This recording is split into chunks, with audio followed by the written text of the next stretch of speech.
وتمان ئەوانەی کەوا نەک تەنها سەرکەوتون لە ژیاندا بەڵکو کەسانی سەرفرازن، کەسانێکن کەوا کەسانی دڵپاکن، کەسانی میهرەبانن، کەسانێکن کە خێریان بۆ خەڵک دەوێت، کەسانێکن بەو ئەندازەی کە توانان هەیە خێریان پێ بیبەخشن بە خەڵک و ئەوە کاتش کە خەڵک خراپەیان بەرامبەر دەکا. کەسانی سەرفراز ئەوانن کە دڵیان پڕ نییە لە ڕق و قین.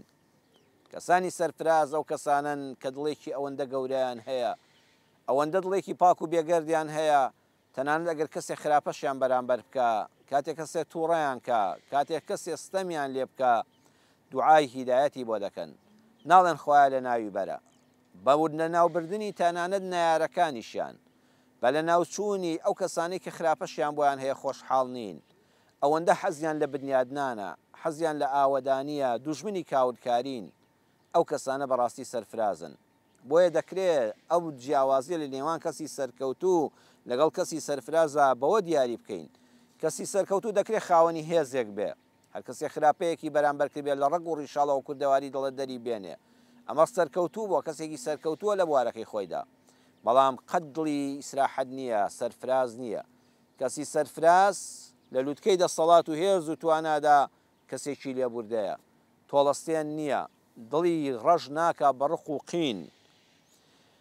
کوردەواری ئێمە ئەلحەمدولیلا لەو جۆرە پیاوانەی لە لووتکەی دەسەڵات و دەستڕۆیشتووی و دەور قەرەباڵغیدا ئەلحەمدولیلا کەسانێکی پاک بوون، کەسانێک بوون کەوا خێریان بۆ خەڵک ویستووە، حەزیان نەکردووە نایارەکانیشیان خوا گەورە غەزەبیان لێ بگرێ زۆرن.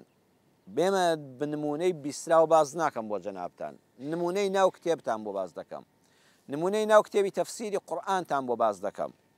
زانای پایەبەرزی کورد مامۆستا مەلا محەممەدی جەلیزادە ناسراو بە مەلای گەورەی کۆیە، لە تەفسیرەکەیدا لە بەرگی 6دا لە لاپەڕی 61دا دەفەرمێ شێخێکی ئێرشاد و ڕێنماییکاری خەڵکی بۆ دینی ئیسلام هەبوو بە ناوی شێخ عەلی خالس. شێخ عەلی خالس کە لە شێخانی تاڵەبانی بووە، ئەفەرمێ گاڕانی هەبوو، مەڕ و ماڵاتی هەبوو، ڕەشەوڵاخێکی زۆری هەبوو، واتەکە بووم بە چەند سەرێکی زۆر نزیک 40-50 پێ دەوترێ گاڕانێکە. کاتێک کە دەڕۆن کۆمەڵە خەڵک لە عەشرەتێکی تر دێنە سەر مەڕ و ماڵاتەکەیان و گاڕانەکەیان و تاڵانی دەکەن و دەیبەن و دەستی بەسەرا دەگرن. مامۆستا مەلا محەممەدی جەلیزادە ناسراو بە مەلای گەورەی کۆیە دەفەرمێت لە خزمەتی ئەو شێخە پایەبەرزەدا بووین.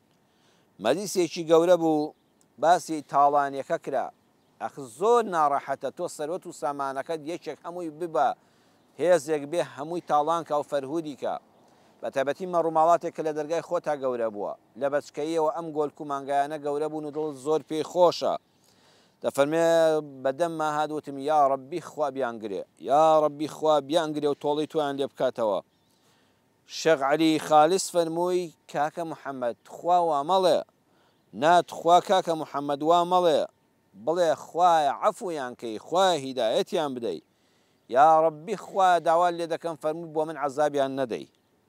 یا ڕەبی عەلی کوێر بێ ئەگەر ئارەزوو بکەم بۆ من خوای پەروەردگار یەکێک لە ئەفرادی ئومەتی محەممەد صلی الله عليه وسلم عەزاب بدە. ئەڵڵاه لەم دڵە گەورەیە، لەم سەرفرازیە کابرا هەموو سەرۆت و سامانەکەی بە تاڵان و بەدزی بردووە، ئەڵێ خوایە هیدایەتی بدەی ئەوە دوا خراپەی بێ. یا ڕەبی خوایە ڕێنمایی بکەی تەوبە بکە و جارێک کە تووشی ئەم هەڵە گەورانە نەبێ. فەرمووی وەڵڵاهی داوا دەکەم عەلی کوێر بێ، خوا کوێری کە ئەگەر حەز بکەم لەسەر مافی من خوا غەزەب لە یەکێک بگرێ و یەکی عەزابدا مادام ئومەتی پێغەمبەرە صلی الله عليه وسلم. من نامەوێ خوا لەسەر من هیچ کەسێک لە قیامەتە و لە دنیادا لە دنیا غەزەبی لێ بگرێ و لە قیامەتە سزای بدا بە دۆزەخ. یا ڕەبی کوێر بم ئەگەر ئەو دڵ و دەروونەم نەبێ. ئەڵڵاهو ئەکبەر لەم دڵ و دەروونە، لەم ناخە پاکە بەخوا ئەو کەسەی ئاوا ناخی پاک بێ دایمە سەرفرازە. دوژمنەکەی زەلیلە چونکە هیچی بەرامبەر پێ ناکرێت، دوژمنەکەی سەرکەوتوو نییە چونکە ئەم خراپەی بۆی هەبوو ئەو چاکەی بۆی هەبوو.